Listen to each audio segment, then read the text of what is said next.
Saludos cordiales de parte del Servicio Ecuatoriano de Capacitación Profesional. Ustedes ya me conocen, mi nombre es Luis García, instructor del curso de Seguridad y Salud Ocupacional.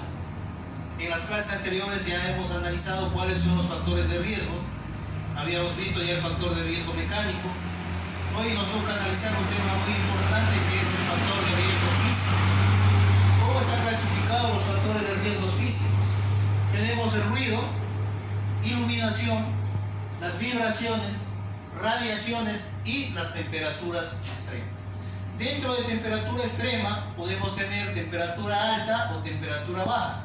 Aquellas personas que trabajan en cuartos fríos, en frigoríficos, estarían expuestos a temperatura baja.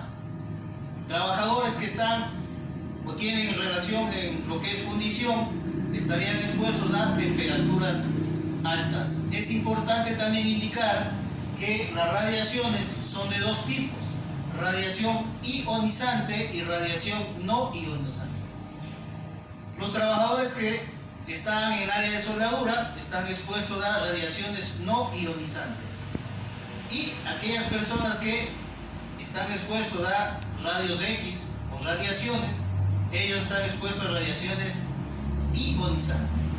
Vamos a ver ahora lo que es el ruido. Cada uno de estos factores tenemos que analizarlo, pero vamos a ver lo que es el ruido. ¿Qué dice que es el ruido? El ruido se define como un sonido molesto y no deseado que puede provocar daños a la salud.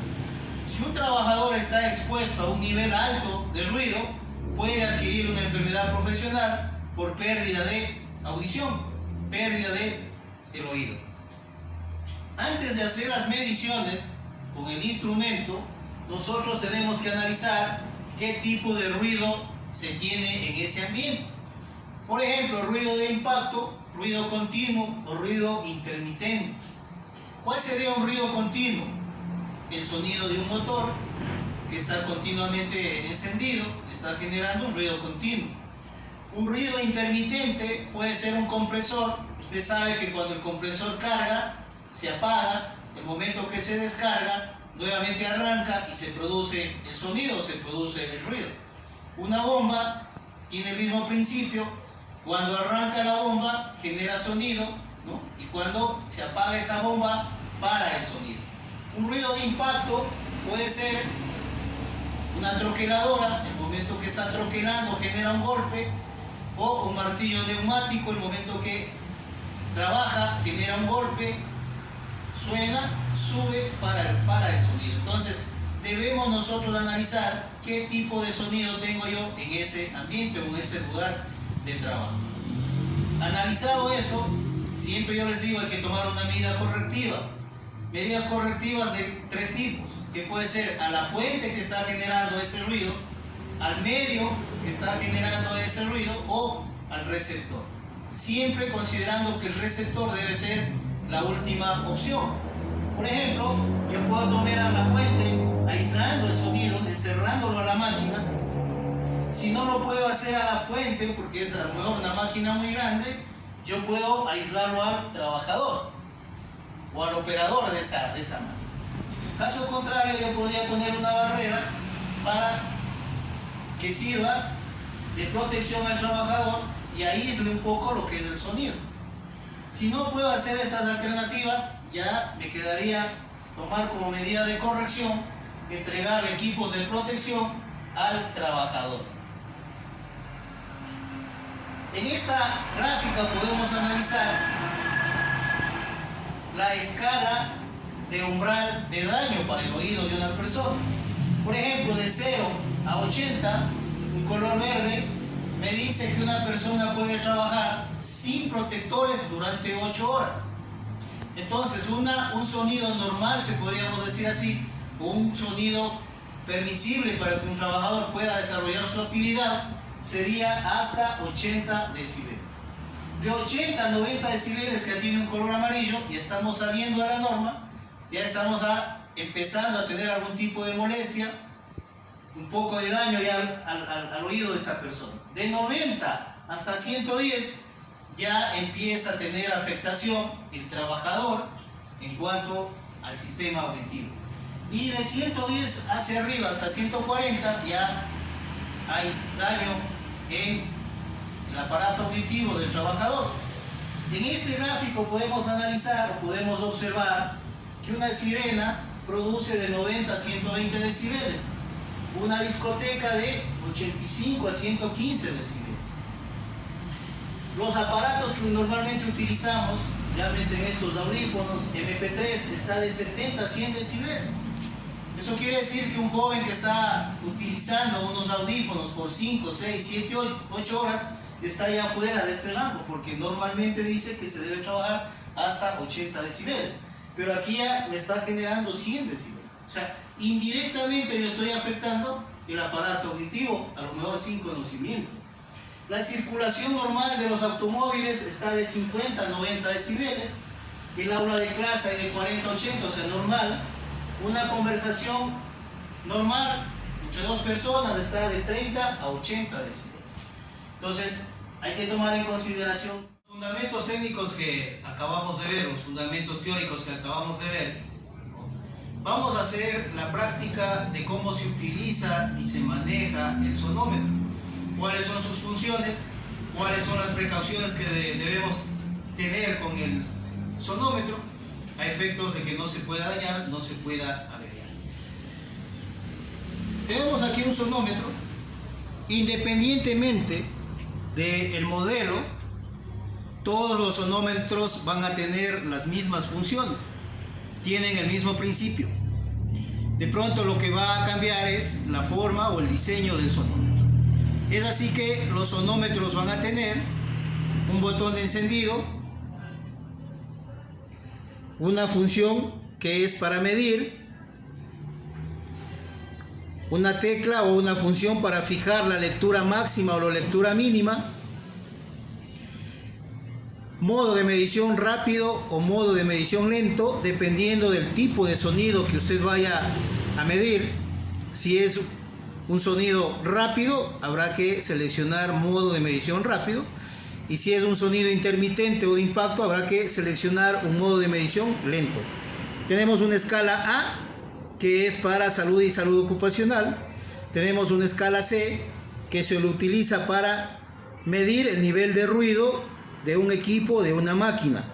Tenemos una contraluz y tenemos datos de memoria para fijar o regular la hora, el día y la fecha de la medición. Estas son las funciones básicas de un sonómetro. Acá tenemos una pantalla. En esta pantalla se va a activar una escala tipo dial, parecido a la de un radio. Este sonómetro tiene una escala de 30 a 130 decibeles, que es el rango del que yo puedo medir. Esas son las funciones principales. ¿Cuáles son las precauciones que yo debo tener? Por ejemplo, con el micrófono, esta es la parte más sensible del instrumento. Aquí no hay que golpear, ¿no? Porque se puede dañar el instrumento. Este micrófono tiene una especie de protector a efectos de que no se lo pueda golpear o que me permita captar o aislar, mejor dicho, sonidos aleatorios, ¿no? O frecuencias aleatorias. La otra parte de precaución es, en la parte posterior tenemos las baterías. Cuando ya dejemos de utilizar, hay que retirar estas baterías a efecto de que no se sulfaten y no pueda averiar el instrumento. Entonces, básicamente dos medidas de recomendación para el uso, ¿no? Retirar las baterías después de trabajar, cuando ya no lo vaya a utilizar, y el micrófono que no hay que golpear. Entonces, para hacer una medición, yo lo que voy a es encender, ¿no? Pulsamos una contraluz. Ahí ya se puede verificar que está haciendo un testeo, que este testeo está captando sonidos como por ejemplo lo que yo estoy hablando, algún sonido que puede haber en el ambiente. No está midiendo. Para que empiece a medir, usted tiene que pulsar esta tecla para que empiece a medir. Entonces, pulsemos una tecla y vamos a hacer una práctica. Imaginémonos un escenario que estemos en un área de construcciones. Normalmente los maestros trabajan con herramientas manuales, por ejemplo un taladro, ¿no? Y vamos a hacer la práctica. Voy a pulsar REC, ¿sí? En la parte de abajo ya se activó REC. Eso quiere decir que ya está midiendo. Entonces vamos a realizar la medición. Esta sería la forma correcta de sujetar el sonómetro.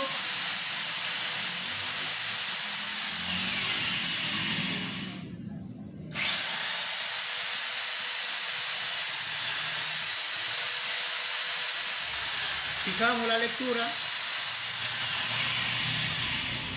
Yo pulsé medida máxima, medida mínima y tengo un valor de, permítame observar, de 88.8 decibeles. Ese es el valor máximo, 88.8. Eso debo registrar en el protocolo de ruido que más adelante explicaremos. Vuelvo a pulsar la tecla máximo mínimo y me da el valor mínimo, que es de 50.3 decibeles. Esos dos valores debo registrar.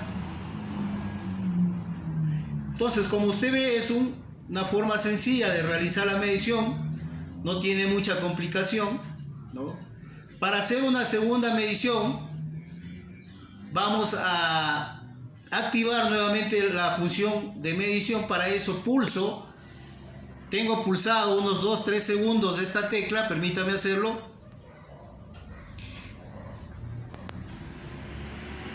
Y usted puede observar que comienza a titilar, comienza a apagarse, a prenderse máximo y mínimo. Eso tengo que hacerlo desaparecer, ¿no?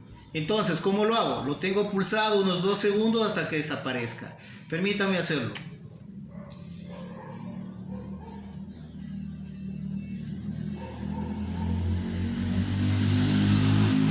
Entonces usted ve que ya dejó de hacer esa situación de que se prende, que se apaga, dejó de titilar, y yo estaría haciendo una segunda medición. Vamos a hacer una segunda medición. Normalmente cuando se trabaja en construcciones, los maestros ponen música, encienden la radio, eso va a aumentar el nivel de sonido. Vamos a hacer la práctica, por favor.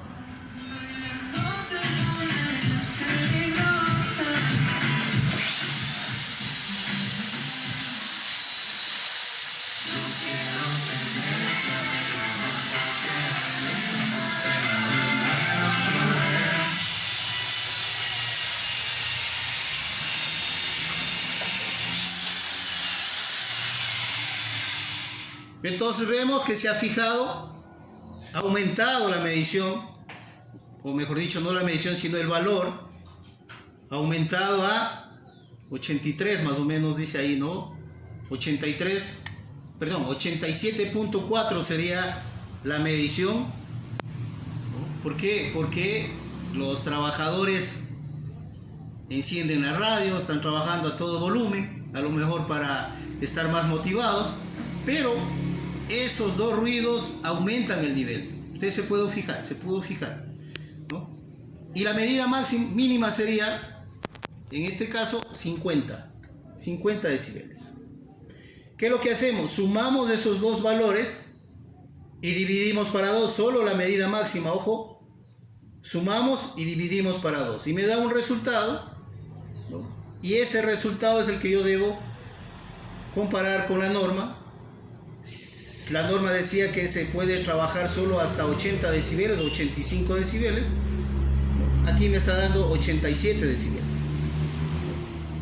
Eso quiere decir que tendría que obligar a esos trabajadores a que utilicen equipos de protección.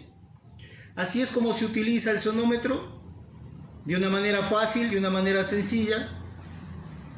Y luego usted tendrá que, con esos valores, elaborar el protocolo de ruido, que se lo anexa a la matriz de riesgos laborales, para dar el aval de que sí se hizo el levantamiento de la medición de ruidos o de factores de riesgo físico, que lo vamos a explicar más adelante cómo se llena el protocolo de ruido.